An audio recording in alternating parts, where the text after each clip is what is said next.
do Calvário, da crucificação e a ressurreição de Jesus.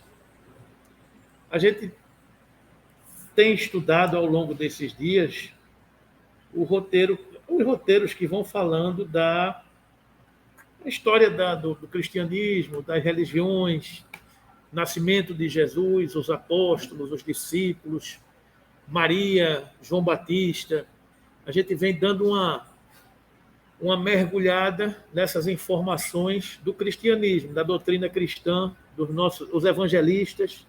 Estudamos os evangelistas, como foram escritos os evangelhos. Nas últimas semanas nós estudamos sobre a última ceia, que é aquela história, aquela passagem que fala do momento daquele jantar de Páscoa, de despedida de Jesus e seus apóstolos. E hoje a gente começa a entrar um pouco na vida de Jesus. Então a gente vai passar pelo Calvário, pela crucificação, pela ressurreição, e depois a gente começa a entrar nos ensinos morais do Cristo. A gente vai começar a mergulhar um pouco na questão das parábolas do Evangelho, onde a gente vai estudando vai pensando do Evangelho as informações das parábolas do Cristo, para a gente ir aprendendo com elas, né? E eu acho interessante esse estudo, porque a gente tem pouca oportunidade de estar estudando o Evangelho, não o Evangelho segundo o Espiritismo, que pinça os aspectos morais, mas esse estudo aqui ele dá uma abrangência mais ampla, porque ele fala da questão da história das religiões, fala dessa história da vida do Cristo, né? Então é interessante para a gente fortalecer essas nossas convicções cristãs ao seguir o nosso Cristo, ao entender o sacrifício que ele tem por toda a humanidade e a sua intenção de nos educar. Educar com Cristo é evangelizar. Então, nossa tarefa, o nosso desafio é nos evangelizarmos, né? É sermos educados com Cristo. Eu dizia aos meus filhos, quando pequenos, quando a gente fazia o evangelho do lar, que a maior herança que eu podia deixar para eles era evangelizá-los.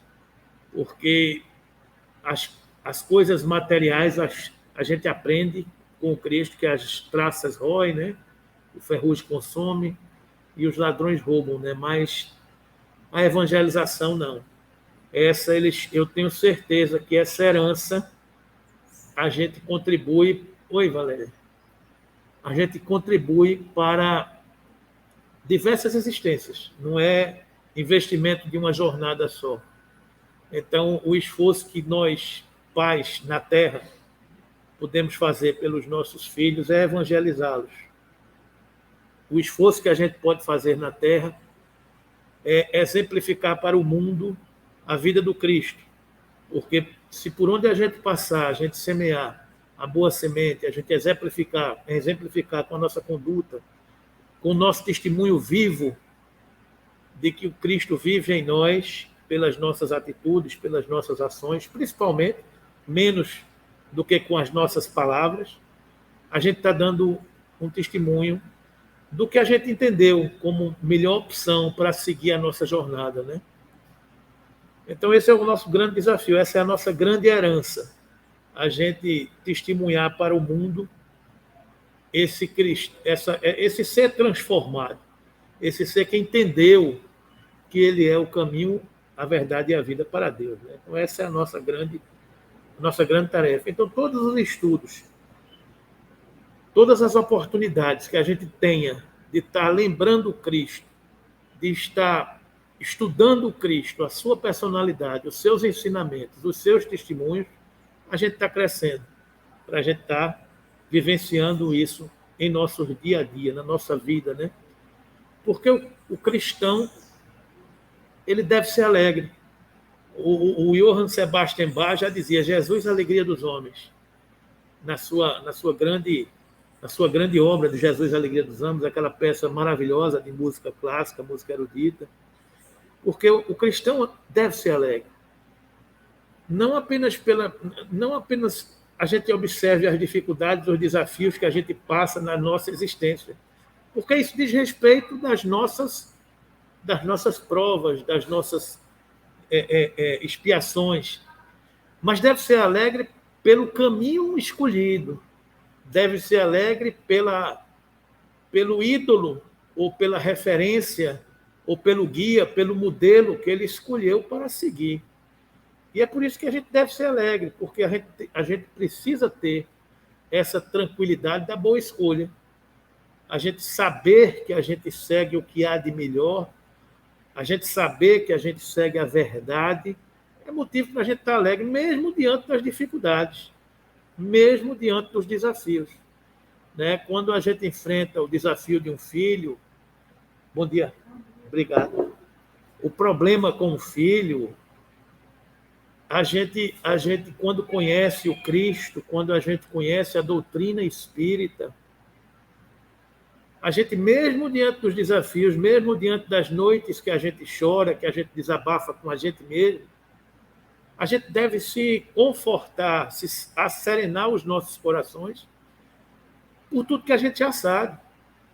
A gente entende que os filhos não são nossos, a gente entende que a gente está apenas auxiliando a semeadura do Cristo para encaminhar almas, não é? A gente entende que nem sempre o que a gente quer é o que o outro quer, nem sempre o que a gente exemplifica é o que o outro vai seguir, nem sempre é como diz aquele ditado, né? Quem planta tâmaras nem sempre colhe tâmaras, né?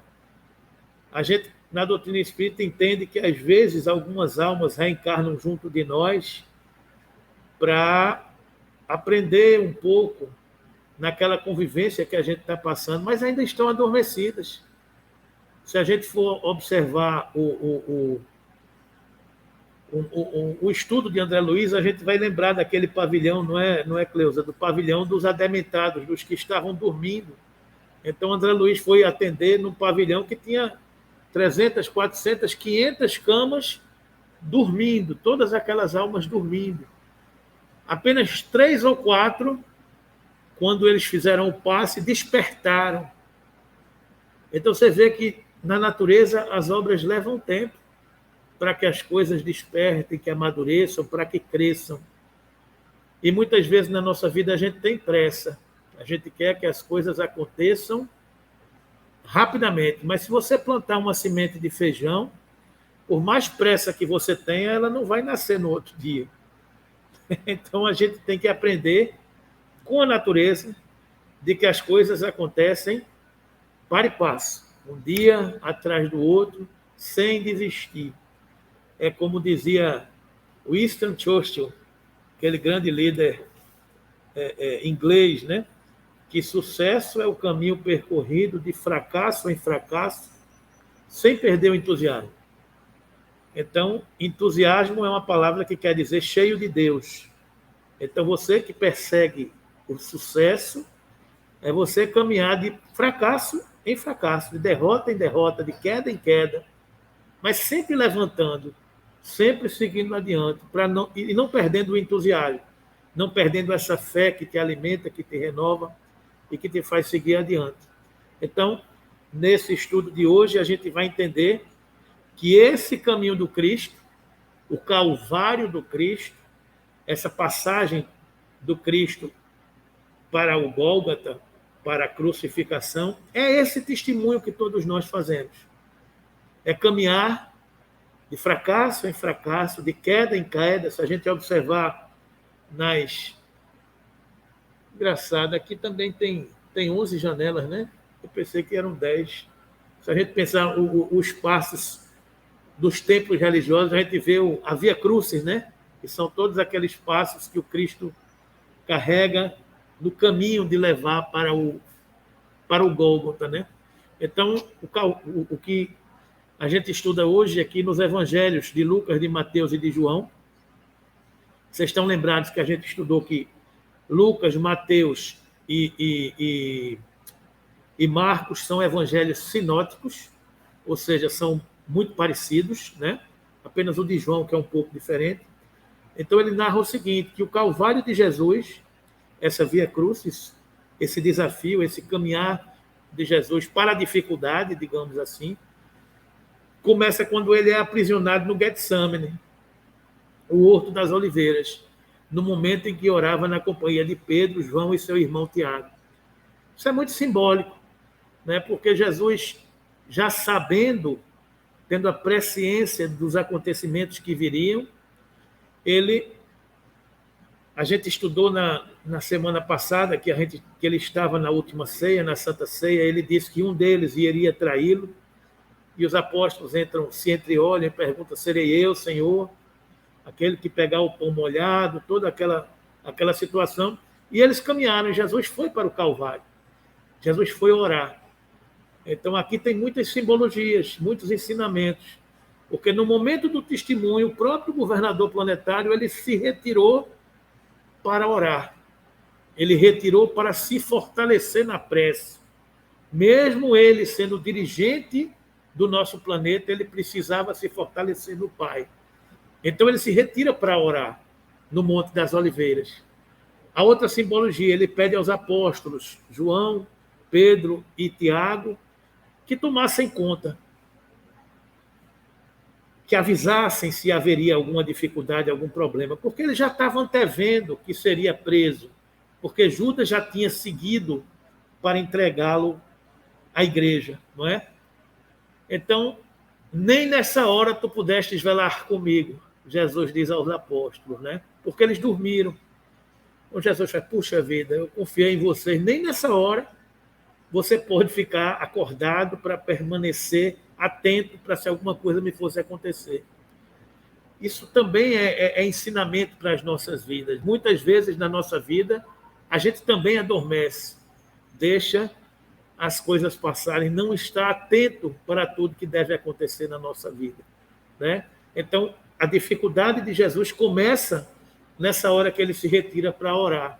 Então, é nessa hora, nesse momento, os soldados e oficiais romanos chegam acompanhados dos sacerdotes, assim como do apóstolo Judas Iscariotes.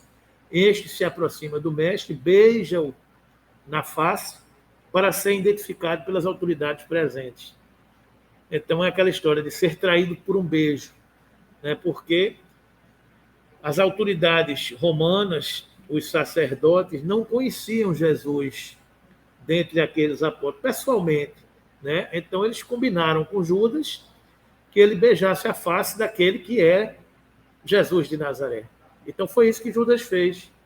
Se aproximou de Jesus e Jesus disse: faz o que tu tem que fazer, né? Vai, e ele beijou a face de Jesus e aconteceu o que a gente vai estudar na sequência, o que a gente já sabe.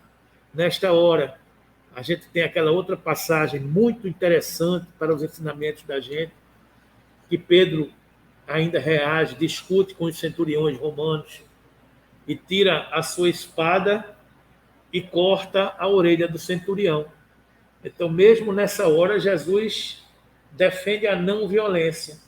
Pega a orelha do centurião, restabelece aquele ferimento e diz: Pedro, quem embainha a tua espada, guarda a tua espada. Porque quem com ferro fere, com ferro será ferido. Então ele ali dá também naquele testemunho uma lição. Diz: não, mesmo diante da agressão, eu não vou responder com agressão. Então, quem com ferro fere vai ser ferido. É a lei de causa e de efeito. Ele está restabelecendo essa informação para a humanidade por vindoura. Ou seja, em todas as passagens da vida do Cristo, há um ensinamento. O educador por excelência é esse, que educa sempre, nos seus gestos, nas suas atitudes, na sua forma de reagir, na sua forma de agir. É sempre um aprendizado, é sempre uma educação para quem o acompanha. Oi.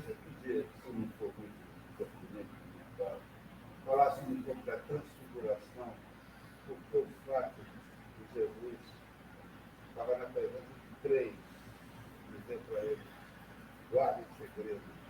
Porque, na verdade, essa questão da transfiguração não é muito o que a gente vai ver hoje, mas eu vou só abordar isso.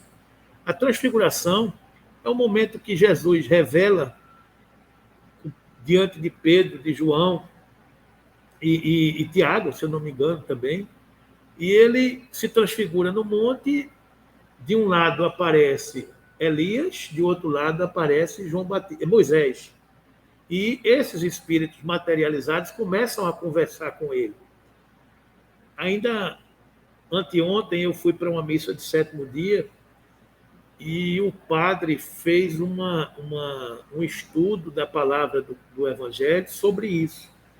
Ele falando que essa transfiguração era a presença do corpo translúcido, porque assim a igreja entende, que dava testemunho de uma vida eterna.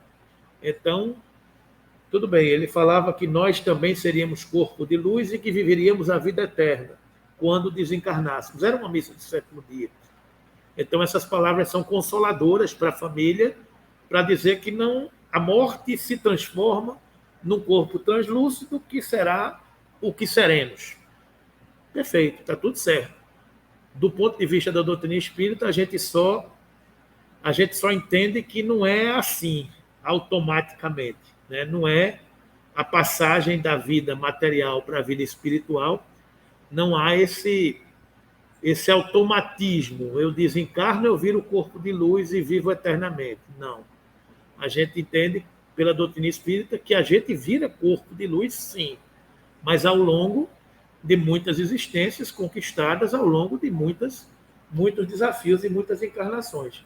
Quando Jesus pede para que guarde segredo, é porque a humanidade da época não teria ainda condições de entender o que era um espírito e o que era uma materialização. Se até hoje, Carlos, a gente não conhece ainda a essência do fenômeno da materialização, como a mediunidade de Peixotinho permitia, por exemplo, quanto mais hoje. O próprio diálogo de Jesus com Nicodemos, ele responde a essa questão. Porque Nicodemos, que era um doutor da lei, ou seja, aquele que já conhecia mais profundamente os conhecimentos do Evangelho, quando ele pergunta o que deve fazer para ganhar o reino dos céus, e Jesus disse que deve nascer de novo, da água e do Espírito. E aí ele pergunta, como pode um homem velho voltar para o ventre da mãe e nascer de novo? Jesus disse, não é nesse sentido. Se você, que é doutor da lei, não compreende as coisas da terra ainda por completo, quanto mais as coisas do céu. E aí, o próprio Humberto de Campos, que tem muitos estudos sobre as passagens do Evangelho, em alguma de suas obras, ele continua essa passagem. E ele narra dizendo que, depois disso, os apóstolos pediram para que no seu próximo discurso, na sua próxima pregação, ele falasse sobre isso. Aí Jesus ratifica e diz, olha, eu não vou falar sobre isso, porque se eu aqui estou falando por parábolas, que é para poder a humanidade com que eu convivo e que eu estou vivendo, estou educando nesse momento, precisa dessa informação mastigada desse jeito para poder entender. Como é que eles vão reagir se eu for falar de espírito? Se eu for falar de transfiguração? Se eu for falar que Elias e Moisés estão presentes em espírito e estão materializados, falando comigo? Não vão entender. Então, a cada coisa no seu tempo. Não adianta você pegar uma criança no primário e querer que ela aprenda integral. Não adianta, porque ela não vai entender. Falta-lhe a base do conhecimento, não é? Então, uma coisa de cada vez. Não é que Jesus não sabia, é claro que ele sabia. Ele é o governador do planeta, há 4,6 bilhões de anos. Mas ele não, didaticamente, não era a hora de dar esse programa curricular. Esse programa estava no currículo, mas eu não vou adiantar a matéria. É um pouco isso, é um pouco um curso acadêmico que a gente vai fazer que tem um programa. Eu não vou adiantar a matéria, porque falta pré-requisito. Está lembrado que quando a gente vai estudar na faculdade, uma cadeira é pré-requisito da outra? Então, algumas informações seriam necessárias que a gente aprendesse algumas coisas antes, né? Então, ele não quis entrar nesse mérito ainda. Ele só autorizou que a humanidade entrasse nesse mérito no século XIX, 1857, que a doutrina espírita vem 1.800 anos depois. Ou seja, tranquilo, a humanidade já está madura para poder compreender determinadas informações. Então, eu vou mandar o Espírito Consolador para que revele algumas coisas para vocês. Eu vou mandar o advento do Consolador para que fique com vocês para sempre. Então, as informações são reveladas gradualmente, né? Então, ele chega, os soldados prendem Jesus, né? Em seguida, a prisão de Jesus, os apóstolos se revelam apreensivos, temendo que alguma coisa ruim poderia lhe acontecer. Aí tem aquela passagem de que Pedro o nega 3 vezes, conforme Jesus tinha previsto, né? Que também é um pouco exemplificando a nossa vida. Quantas vezes nós não negamos o Cristo? Né? E é interessante isso, que eu faço uma reflexão comigo mesmo, que é, a gente não precisa só negar o Cristo para o outro. A gente muitas vezes nega o Cristo para nós mesmos, pelas nossas atitudes equivocadas, pelas nossas escolhas, ainda do homem velho que habita dentro da gente. Porque a gente já sabe a informação correta, a gente já sabe o caminho que deve seguir. E muitas vezes a gente nega o Cristo, porque fala mais alto dentro de nós a nossa essência, ainda materializada, ainda das portas largas, digamos assim. Então, negar o Cristo não é apenas com receio de que a gente vai ser preso, vai ser crucificado, vai ser entregue ao sinédrio, como foi o receio de Pedro nessa oportunidade. Ah, você andava com o Cristo? Eu não. Ah, você estava com ele? Eu não. Ah, você estava junto com ele quando ele foi preso? Eu não. Ou seja, não é só esse receio aqui, quando ele fala de negar o Cristo, é a informação de que a gente negar o Cristo é a gente conhecer a verdade e ela ainda não ser suficiente para a nossa transformação. É também entendendo a parábola do semeador, que Jesus fala da semente. A semente é a sua palavra, é o seu exemplo, é a sua vida. Quando ele fala de que a semente foi colocada na estrada, vieram os pássaros e comeram, é aqueles que não ligam para a mensagem do Cristo. A mensagem está ali, mas você não está nem aí para o que está acontecendo com ela, né? Aí, ou também as mensagens, a semente cai entre as pedras, e como ela não tem terra suficiente para consolidar as suas raízes, ela não se firma. Aí o sol vem, queima e a planta morre. Assim também somos muitos de nós, ou já fomos assim, que a gente conviveu entre as verdades do Cristo, mas ainda não tínhamos a condição suficiente para que aquelas verdades estivessem presentes na nossa vida. Assim é com tantas criaturas que convivem com a oportunidade de serem cristãos, de serem espíritas, de conviverem nessas oportunidades. Quantas vezes a gente fica triste porque um filho, um parente, um amigo não participa do evangelho do lar? Não vem à casa espírita. Ah, papai e mamãe vai para a casa espírita. Venha também, meu filho. Ah, não vou, não quero, não está na minha hora. Essas são talvez as sementes nas pedras, porque ainda não está suficientemente consolidada para que ela germine, né? Mas isso não quer dizer que na própria encarnação essas pedras não se transformarão no solo fértil. Porque, às vezes, a dor, a dificuldade, a maturidade chega. E o que era pedra se transforma em terra fértil. A gente tem que permanecer perseverando, né? A outra semente cai entre os arbustos, entre as roseiras, entre os espinhos, e as outras plantas sufocam aquela semente e ela morre. São aqueles que têm a doutrina, que convivem com a doutrina, mas vivem no mundo, pressionado pelas outras informações, pelos outros valores. E esses outros valores falam mais forte. Então, ele não deixa que aquela sua semente germine. E, por último, a terra cai numa boa semente. Esses permitem que a raiz floresça. Mas, mesmo assim, dá uma semente para 30, outra para 60, outra para 100. O que mostra que a capacidade de cada um conviver com a doutrina é diferente. Eu posso ser cristão e entender a mensagem à meia boca. Eu sou só de manhã, eu só sou no expediente da manhã. De tarde eu já não sou tanto, né? E no expediente da noite, então, nem se fala. Mas de manhã eu sou, já é um progresso, né? Já estou fazendo alguma coisa. O outro é de manhã e de tarde, mas no da noite ainda não é. Então tem. Eu estou fazendo uma brincadeira, né? Mas é por aí. São aqueles que a informação ainda não está totalmente consolidada, né?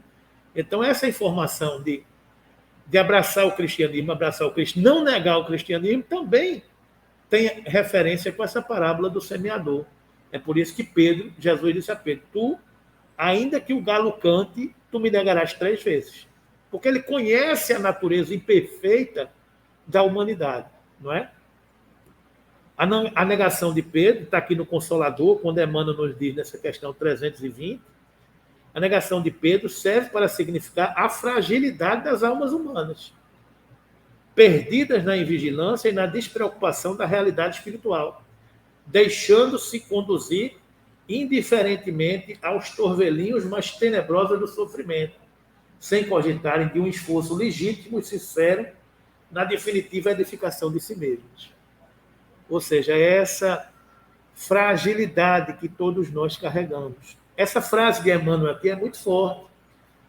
Sem cogitarem de um esforço legítimo e sincero na definitiva edificação de si mesmo. Ou seja, é aquele desafio da transformação, quando chega a gente renunciar a si mesmo, pegar a cruz e seguir o Cristo. Então, muitas vezes, a gente não cogita de um esforço legítimo e sincero na edificação definitiva de si mesmo. Muitas vezes, a gente continua escolhendo a porta larga. A gente não enfrenta o desafio do sacrifício, do esforço sincero e legítimo para essa transformação. Emmanuel tem uma frase que também é muito forte, que ele diz: começar é fácil, continuar é difícil, mas concluir é crucificar-se. Ou seja, é esse testemunho vivo que o cristão tem que ter por essa opção. Agora, a gente não pode estar se culpando pelo que a gente deixou de fazer. Eu não fiz, eu escolhi outros caminhos, mas sempre é hora da gente começar a colocar a mão na charrua e não olhar para trás. É sempre tempo de recomeçar. É sempre tempo de começar de novo. É sempre tempo de seguir o Cristo. Porque ele tem paciência. Ele sabe da nossa imperfeição. Ele sabe de que ainda não estamos preparados. Mas ele permanece esperando por todos nós. A gente não deve desistir dessa tentativa de estar seguindo o caminho do Mestre, não é? Então, essa negação de Pedro significa essa fragilidade das nossas almas, que ainda é latente nos nossos espíritos, não é? Aprisionado, Jesus foi conduzido pelos mensageiros dos sacerdotes, manietando-lhes as mãos como se fosse um criminoso vulgar. Na manhã seguinte, Jesus é levado à presença de Pilatos, o governador romano da Galileia, para ser interrogado. E Pilatos lhe perguntou: tu és o rei dos judeus?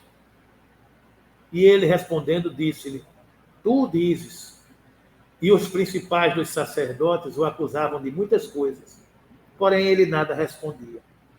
E Pilatos o interrogou outra vez, dizendo: nada respondes? Vê quantas coisas testificam contra ti. Mas Jesus nada respondeu, de maneira que Pilatos se maravilhava. Eu fico refletindo nessa situação. Algumas vezes a gente faz alguma coisa diferente para um filho, para uma esposa, para uma mãe, para um irmão, e a gente acha que fez muita coisa. E depois a gente fica triste quando não é reconhecido por aquilo que a gente fez. Puxa vida, você não está vendo o que eu fiz, não? Você não sabe quem eu sou, não? Eu sou. A gente fica triste quando a gente não é reconhecido, quando as pessoas não reconhecem o nosso esforço. Porque a nossa vaidade, o nosso orgulho ainda fala dentro da gente. A gente às vezes não se sente, digamos assim, valorizado como devia ser valorizado pelo tanto que a gente acha que fez. E muitas vezes a gente cobra isso. Você não está vendo, não? Eu fiz isso, eu fiz aquilo, eu arrumei a casa, eu fiz o café, eu fiz as compras, eu arrumei a feira. O negocinho que dá trabalho é fazer feira, né? O cara tem que arrumar e desarrumar a feira umas 5 ou 6 vezes quando vai fazer compra, né? Tira da prateleira, bota no carro, tira do carro, bota no caixa, tira do caixa, bota no carro, tira do carro, bota no carro, tira do carro, bota em casa, tira de casa, bota no armário. Puxa vida, umas 6, 7 vezes que a gente pega o mesmo produto, bota no canto, tira no outro, bota no canto, tira no outro, bota no canto, tira no outro. Dá um trabalho danado, né? E a gente às vezes se vangloriza. Não, eu já acordei, já fiz o café, já lavei a louça, já botei roupa para lavar, já passei pano na casa, já arrumei as crianças para o colégio, já levei as crianças para o colégio, e você dormindo. E a gente fica triste porque não é reconhecido pelo aquele esforço que a gente faz. E eu fico pensando no Cristo de Deus. O cara é o governador do planeta. O cara faz 4,6 bilhões. Eu fico repetindo isso para a gente ficar com isso na cabeça. É 4,6 bilhões de anos que ele recebeu a incumbência. Imagina, Carlos, tu receber uma nebulosa que está se desprendendo do Sol. Mas quando ele diz, Pilatos, és tu, ei, não, tu diz, eu sou ele. Pilatos deu 3 chances. Mas quem condenou o mestre foi o povo. Ele vai discutir o quê, Carlos? A gente vai chegar lá, ele vai discutir o quê? O reino ainda não é Ele vai discutir o quê? Então, é aquela história, o cara é o governador do planeta, ele recebeu uma nebulosa do Sol. Mas ó, vai ali e pega essa nebulosa aí e forma um planeta. E eu não sei nem por onde começa. Não dá nem para. Mas hoje ainda tem gente que diz que o reino é aqui só. Mas, Marco, ainda hoje, se aparecer Jesus aqui, ele vai ser preso de novo. Ele vai ser preso de novo. Talvez ele seja julgado, não mais por Pilatos, mas talvez por alguma instância de poder aí que ainda crucificam Jesus. A gente ainda não entendeu. Então, esse espírito que recebeu essa nebulosa, que criou as condições necessárias de implantar as leis de Deus, que criou o orbe numa condição ainda de mundo transitório. Não era nem uma das escalas que está no livro dos Espíritos. É uma sexta condição. Porque tem mundo primitivo, mundo de expiações e provas, mundo de regeneração, mundo celeste e mundo divino. São 5 classificações. Mas essas classificações dizem respeito à existência de inteligência, de princípio inteligente, de evolução espiritual. Mas há uma sexta condição, que é de mundo transitório, que é quando não há princípio inteligente. É apenas a formação material da Terra. E Jesus está aqui desde essa época, coordenando a formação do orbe, coordenando tudo isso. Né? Então, o cara faz tudo isso, o cara organiza os elementos, o cara sossega a natureza, o cara faz com que as plantas surjam, que os animais apareçam, que as diversas espécies apareçam em todo canto, que o equilíbrio se estabeleça, que o sol comece a brilhar firmemente na nossa atmosfera, faz uma camada atmosférica, um filtro de ozônio, a Lua para equilibrar o planeta, o magnetismo lunar para propiciar a vida, a fotossíntese, o ciclo menstrual feminino, cria a organização do corpo físico a partir das diversas experiências do laboratório da natureza, na evolução das espécies, criando essa maravilhosa obra chamada corpo humano. Ele cria tudo isso, a vida aparece, os espíritos reencarnam, ele coordena uma evolução espiritual. Este espírito que governa e coordena tudo isso, num determinado momento diz, eu vou lá, porque os emissários que eu mandei não foram, talvez, suficientes para a lei de amor, ou foram, mas foram pré-requisitos. Eu vou agora me identificar para as pessoas saberem quem eu sou. Eu vou testemunhar e vivenciar a lei de amor. E ele veio. E ele vem ao planeta, dá testemunho dessa verdade, e aí chega o governador transitório do poder humano, material de Roma. Pilatos é o governador de Roma. Herodes é o governador da Judéia. Mas como a Judéia era uma terra dominada por Roma, Roma mandava para seus lugares os seus representantes. Os representantes do imperador. Então, Pilatos era o representante do imperador romano. Era a autoridade máxima por causa do governo de Roma. Mas ele convivia em harmonia como representante do rei daquela tribo, daquela região, que era Herodes.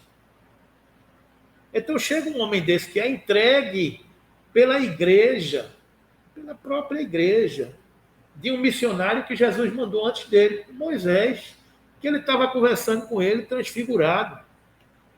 E com outro profeta, que ele estava conversando com Elias e com Moisés. 2 profetas, 2 missionários que ele mandou antes dele para educar a humanidade. Aí chega a igreja que segue Moisés e que segue Elias e acha que Jesus é um criminoso e condena Jesus. Aí está aqui. Pilatos perguntou, tu és o rei dos judeus? Por quê? Porque nas escrituras narradas pelos profetas anunciavam que viria o rei dos judeus, que libertaria seu povo. Só que a cabeça do povo é libertar pela guerra, pela espada, pela força, pelo poder. Daí a impressão de Judas achar que Jesus poderia ser esse revolucionário. E Judas queria juntar o carisma, o magnetismo de Jesus com as massas, com a força da espada de Barrabás. Então Judas queria juntar as duas coisas. E quando ele tentou fazer isso, Jesus disse, não, a minha revolução não é pela espada. A minha transformação não é pela força. A minha transformação é pelo amor. Então Judas se decepciona, vai e entrega Jesus aos judeus pela essa história que a gente já conhece, né? Então Pilatos pergunta se ele é o rei dos judeus. E Jesus responde, tu dizes. Vou dizer o quê? Cara, aquela história do pai que já chegou numa condição. Aí o filho, papai, tu é não sei o que. Tá, meu filho, você está dizendo aí, tá tudo certo. Eu não vou discutir. Não adianta eu discutir com você isso agora, porque já está tudo consumado. Eu não vou mudar o curso da história, né? Então, Pilatos interroga outra vez, dizendo, nada respondes, vê quantas coisas testificam contra ti, mas Jesus nada respondeu, de maneira que Pilatos se maravilhava. Ou seja, ficou admirado, porque um homem acusado de tantas coisas, ele silenciar, calar. Por que ele calar? Porque ele sabe da condição espiritual que ele tem, que ele não vai estar preocupado com todas aquelas coisas lá, né? E aí, ora, e no dia da festa, aí é a Páscoa em Jerusalém, né? Costumava-se soltar um preso qualquer. Estamos nesse período da quaresma. Daqui a pouco a gente vai entrar nesse período da Páscoa judaica. E nessa festa de Páscoa judaica costumava-se soltar um preso qualquer que lhe pedissem. E havia um preso chamado Barrabás, que era esse salteador, né? Que preso, como outros amotinadores, tinha no motim cometido uma morte. E a multidão, dando gritos, começou a pedir que fizessem como sempre tinha feito. E Pilatos respondeu, dizendo: quereis que vos solte o rei dos judeus? Porque ele bem sabia que, por inveja, os principais dos sacerdotes o tinham entregado. Mas os principais dos sacerdotes incitaram a multidão para que fosse solto Barrabás. É aquela história, foram cabos eleitorais, né? Foram lá por meio da eleição, começaram a distribuir santinho. É Barrabás, é Barrabás. E Jesus não tinha tantos cabos eleitorais corajosos, porque Pedro correu, né? Então, quem é que ia distribuir santinho no meio da massa? Ó, vota Barrabás. Então, nessa eleição, os príncipes dos sacerdotes incitaram a multidão. E tinha também aquela história, só, se você não votar, a igreja, você vai se ver com a igreja, né? Eu estou vendo aqui como é que você vai reagir. Então, tinha esse medo de todo mundo, né? E Pilatos, respondendo outra vez: que quereis que eu faça daquele a quem chamais rei dos judeus? E eles tornaram a clamar: crucifica-o. Mas Pilatos lhes disse: mas o que mal ele fez? Aquela história assim, ele não fez nada. E eles cada vez clamavam mais: crucificam. Então Pilatos, querendo satisfazer a multidão, soltou-lhes Barrabás. E, açoitado, Jesus o entregou para que fosse crucificado. Hein? Lavou as mãos. E que o sangue desse homem vai cair sobre mim e sobre os meus descendentes. Que Pilatos também disse, né? Então, foi aquela escolha do povo. E quem era esse povo que estava escolhendo Barrabás? Todos nós. Está lá, escolhendo Barrabás. Faz tempo que a gente escolhe a porta larga. Pagando até hoje. Essa história a gente conhece. As nossas escolhas a gente conhece há muito tempo, né? Trouxe aqui para vocês a cópia autêntica da peça do Processo do Cristo, existente no Museu da Espanha. Então está aqui a sentença do Cristo. No ano 19 de Tibério César, imperador romano de todo mundo, olha a história aí, imperador romano de todo mundo, monarca invencível, na Olimpíada 121 e na Ilíada 24, da criação do mundo, segundo o número e cômputo dos hebreus, 4 vezes 1187 do progênio do Romano Império no ano 73 e na libertação do cativeiro de Babilônia no ano 1207, sendo governador da Judéia. Quinto Sérgio, sob o regimento e governador da cidade de Jerusalém. Presidente gratíssimo Pôncio Pilatos. Regente na Baixa Galileia, Herodes Antípras. Pontífice do sumo sacerdote Caifás. Magnos do templo Alias, Almael, Robas Acazel, Franchino Centauro.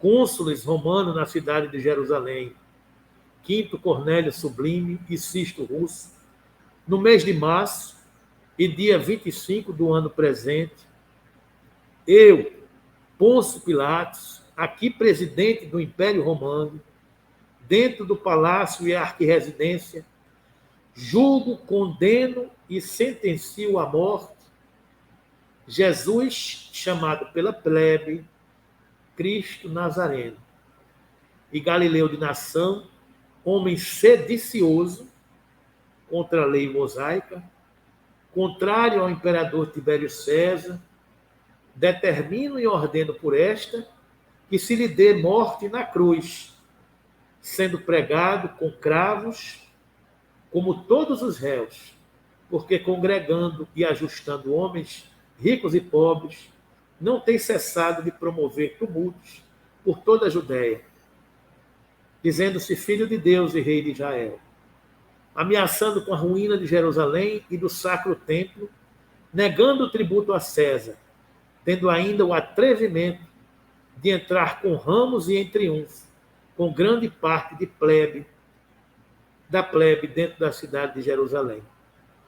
Que seja ligado e açoitado, e que seja vestido de púrpura e coroado de alguns espinhos, com a própria cruz aos ombros, para que sirva de exemplo a todos os malfeitores, e que juntamente com ele sejam conduzidos 2 ladrões homicidas, saindo logo pela porta sagrada, hoje antoniana, e que se conduza Jesus ao monte público da justiça, chamado Calvário, onde crucificado e morto ficará seu corpo na cruz, como espetáculo para todos os malfeitores, e que sobre a cruz se ponha em diversas línguas esses títulos: Jesus Nazarenos, Reis dos Judeus, Jesus de Nazaré, Rei dos Judeus.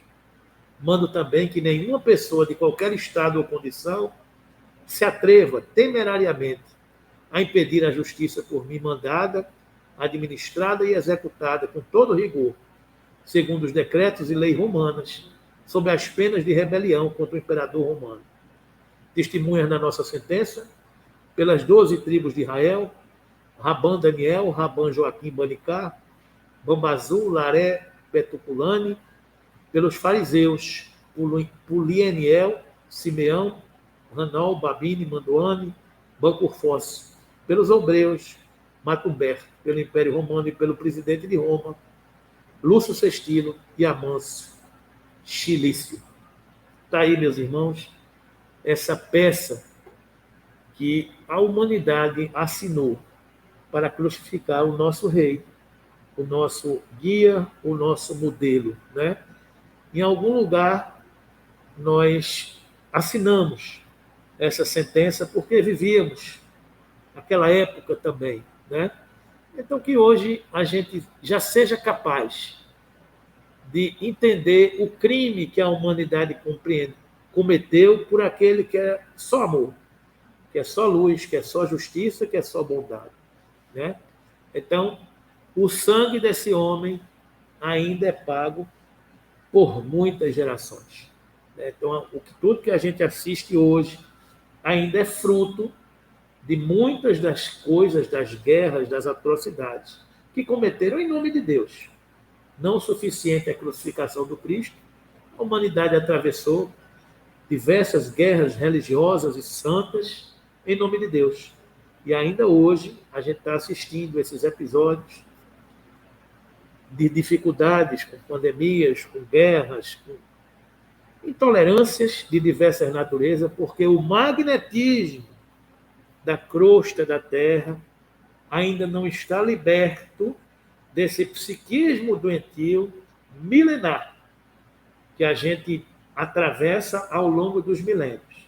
Então, daqui que a gente consiga limpar a psicosfera da Terra, a gente ainda tem uma estrada a caminhar pela frente, não é?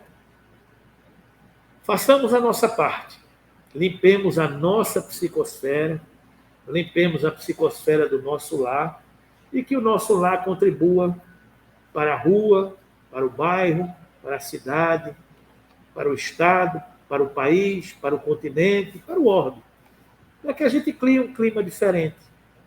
O clima que a gente chega aqui, o clima que Marco mencionava quando ia para aquele desfile, sentia uma atmosfera diferente, porque as pessoas estão imbuídas de um propósito superior. As pessoas constroem uma perspectiva de luz e olham para cima. Um clima feito esse que a gente chega aqui de manhã para estudar o Cristo, para estudar a sua doutrina. Então a gente limpa o nosso psiquismo. Aqui a gente não está pensando nos problemas e nas dificuldades do dia a dia e da vida. A gente está olhando para cima. Então é a perspectiva dessa sintonia que a gente deve ir curando-se para ajudar a curar o mundo, para dar testemunho de cada um de nós. Por isso que eu afirmei no começo que o cristão é alegre, porque o cristão é aquele que conhece essas verdades e que se transforma para e paz, dia a dia, a cada dia um pouco mais. Então a gente vai dando testemunho dessa verdade, a gente vai se transformando, a gente vai fazendo com que a gente possa seguir aquela afirmativa de Paulo: já não sou eu mais que vivo, mas é o Cristo que vive em mim. Não é? Então, Pilatos entregou Jesus para ser crucificado, ele saiu carregando sua cruz e chegou ao lugar da caveira, em hebraico chamado Gólgota, onde o crucificaram. E com ele 2 outros, um de cada lado, e Jesus no meio. Pilatos redigiu também em letreiro e o fez colocar sobre a cruz. Nele estava escrito Jesus Nazareno, rei dos judeus.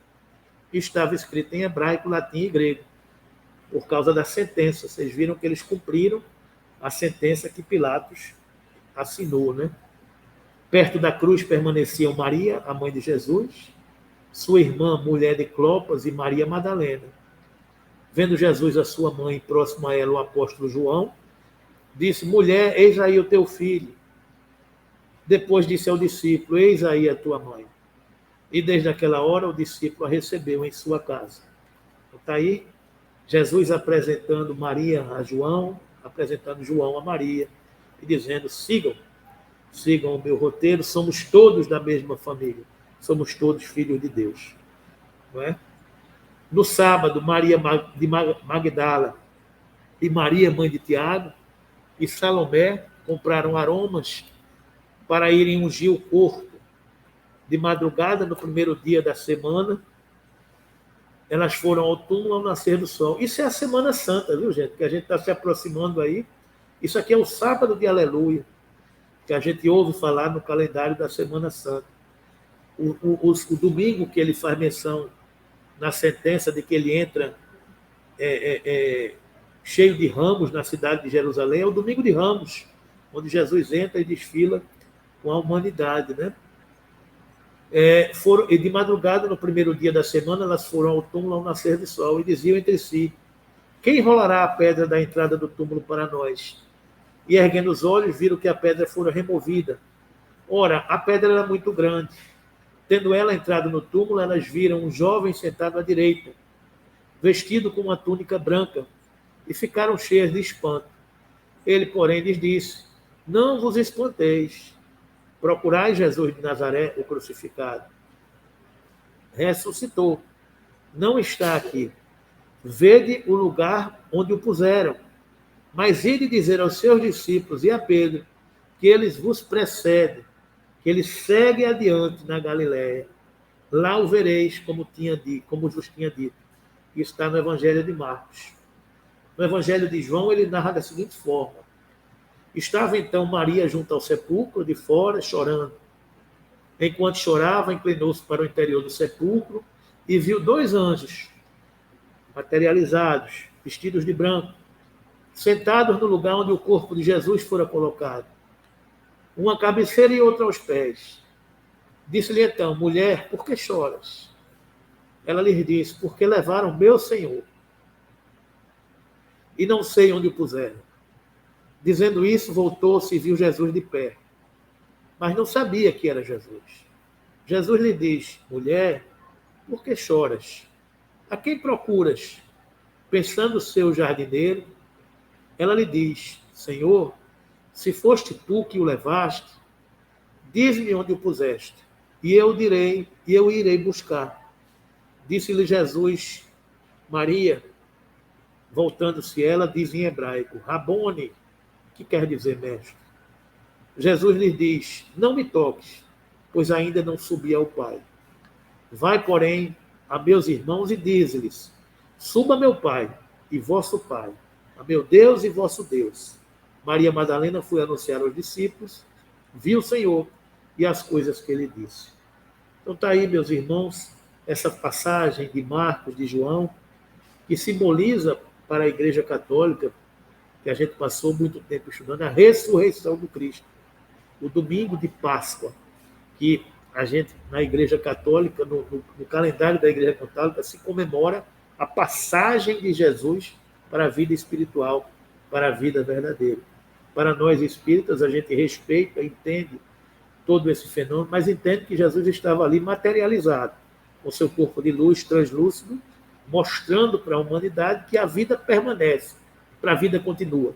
E nisso se funda o dogma da ressurreição, da esperança na vida eterna, que a gente respeita, acredita e passou muito tempo entendendo e aceitando essa informação como definitiva. E é isso mesmo. A morte não existe. E está aqui dado esse testemunho. Jesus ressuscitou para nos mostrar a vida eterna. Ótimo, maravilha, é isso aí. Então é isso que a gente tem que seguir. A gente não deve temer a morte porque Jesus ressuscitou. para nos salvar, para nos mostrar esse caminho, né? Então está aqui essa informação da ressurreição do Cristo, onde o corpo do Cristo apareceu translúcido, apareceu materializado e seguiu adiante para a Galileia. E aí tem as passagens de que todos os evangelistas narram as aparições de Jesus após a sua morte, com circunstanciados pormenores que não permitem de dúvidas a realidade dos fatos. Elas, aliás, se explicam perfeitamente pelas leis fluídicas e pelas propriedades dos perispíritos, e nada de alômano apresenta em face dos fenômenos do mesmo gênero, cuja história antiga e contemporânea oferece numerosos exemplos, sem lhes faltar sequer a tangibilidade. Jesus aparece para muitos dos discípulos materializados e conversa com eles e apresenta diversas informações, né?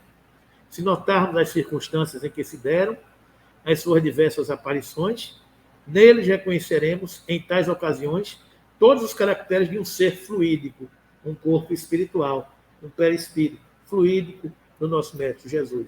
Isso está em Kardec, na Gênesis, capítulo 15, item 61. É como a doutrina espírita entende essas aparições do Cristo, que se deu em mais de uma oportunidade.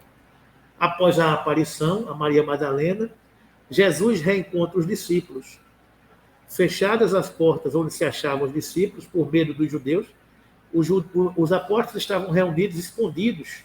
Imagine, o seu líder foi preso, crucificado. Então os apóstolos começaram a andar escondidos. Então eles estavam escondidos numa casa, e Jesus aparece. Veio e pondo-se no meio dele e lhes disse: a paz esteja convosco. Tendo dito isto, mostrou-lhes as mãos e o lado. Os discípulos, então, ficaram cheios de alegria por verem o Senhor. E ele lhes disse de novo: a paz esteja convosco. Como o Pai me enviou, também eu vos envio. Dizendo isso, soprou sobre eles e lhes disse: recebei o Espírito Santo.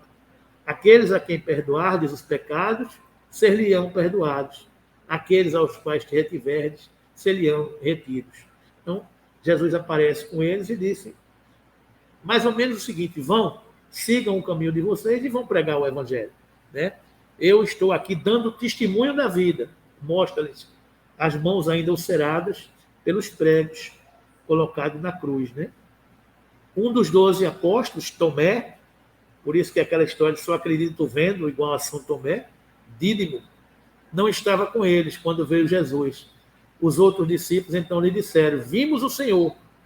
Mas ele lhes disse: se eu não vi em suas mãos o lugar dos cravos, e se não puser meu dedo no lugar dos cravos e minha mão no seu lado, não crerei.